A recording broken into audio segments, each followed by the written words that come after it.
राजकीय वरिष्ठ माध्यमिक पाठशाला लड़भड़ोल के एनसीसी कैडेट्स लोगों को समय समय पर जागरूक करते रहते हैं। आज फिर एनसीसी कैडेट्स द्वारा एक रैली का आयोजन किया गया।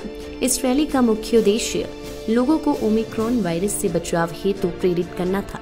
साथ ही में यह रैली भारत पाकिस्तान के बीच हुए युद्ध में भारत की विजय को लेकर भी रही। एनसीसी कार्यकर्ताओं द्वारा भारत ने 1971 में पाकिस्तान को हराया था, अब ओमिक्रॉन को हराना है के नारे लगाए गए। राजकीय वरिष्ठ माध्यमिक पाठशाला लड़भड़ोल में कार्यरत लेक्चरर प्रताप सिंह ठाकुर ने बताया कि आज की यह रैली लोगों को जागरूक करने के लिए है। उन्होंने कहा कि इस रैली का मुख्य उद्देश्य विजय दिवस को मनाना है। साथ ही में उन्होंने यह भी कहा कि जिस तरह से भारत ने पाकिस्तान को हराया था और उसी तरह हमें अब ओमिक्रॉन को हराना है। लोग यह नहीं समझे कि कोरोना खत्म हो गया है, बल्कि मास्क सैनिटाइजर का प्रयोग करें, उचित दूरी बनाए रखें ताकि हम सभी सुरक्षित रह सके।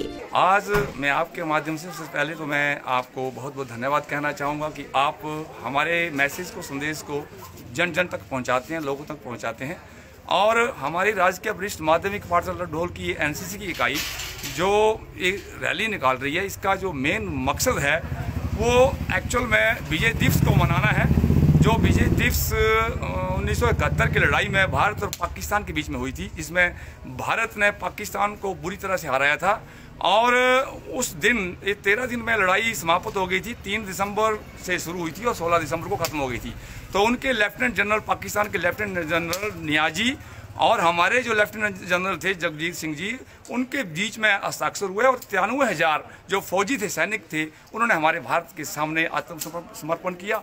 और उन फौजियों की याद में जो शहीद हुए थे, लगभग 3900 के करीब फौजी शहीद हुए थे, उन शहीदों की याद में ये 16 दिसंबर को विजय दिवस मनाया जाता है। तो हम भी इस विजय दिवस को मना रहे हैं। तो आपके माध्यम से मैं इस विजय दिवस के उपलक्ष्य पर सबको बधाई देना चाहता हूँ और उन फौजियों को याद करना चाहता हूँ। हमारी एनसीसी की इकाई, भड़ोल की एनसीसी की इकाई जो है, उन फौजियों को याद करना चाहती है, उनकी शहादत को याद करना चाहती है जिन्होंने उस वक्त हमें दिलाई थी। और हमें उस दिन से बड़ा गर्व है कि हमारे फौजी हमारे देश के काम आते हैं। दूसरी बात, ये जो कोरोना महामारी फैली है, ये लोग ऐसा ना समझे कि कोरोना महामारी यहाँ से चली गई है।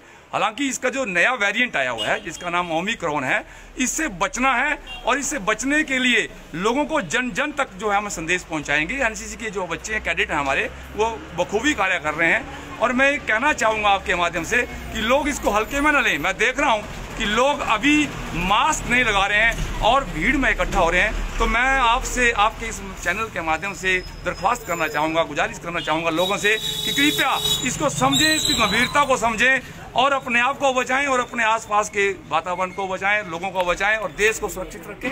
तो ये अभी मास्क लगाना, 2 गज की दूरी रखना और सैनिटाइज करना, हाथ बार बार धोना, ये बहुत जरूरी है। अदरवाइज इसके परिणाम बहुत घातक हो सकते हैं अगर हम इसको हल्के में लेंगे। तो यही हमारा एक मकसद था कि हम लोगों को जागरूक करेंगे। और हमेशा एनसीसी की इकाई, लड़भड़ोल एनसीसी की इकाई जो हमेशा जागरूक करती रहती है कि लोग इस महामारी से बचें और जो 1971 में जो युद्ध हुआ था, उन शहादतों को याद रखें, उन वीर सैनिकों की शहादतों को याद रखें। इसलिए हर वर्ष ये विजय दिवस मनाया जाता है। धन्यवाद। लाइव टाइम्स टीवी के लिए जोगिंदरनगर से अनीता शर्मा की रिपोर्ट। हिमाचल की सबसे बड़ी ऑटो डीलरशिप गोयल मोटर्स में नौकरी करने का सुनहरा अवसर। सोलन, शिमला, सिरमौर और किन्नौर में चाहिए sales executive, service executive, field executive, motor mechanic और ड्राइवर। शानदार करियर संभावनाएं व इंडस्ट्री में बेहतरीन सैलरी पैकेज। तो आज ही कॉल करें 9418035372 पर और ईमेल से भेजिए अपना बायोडाटा hr@goilmotor.com पर।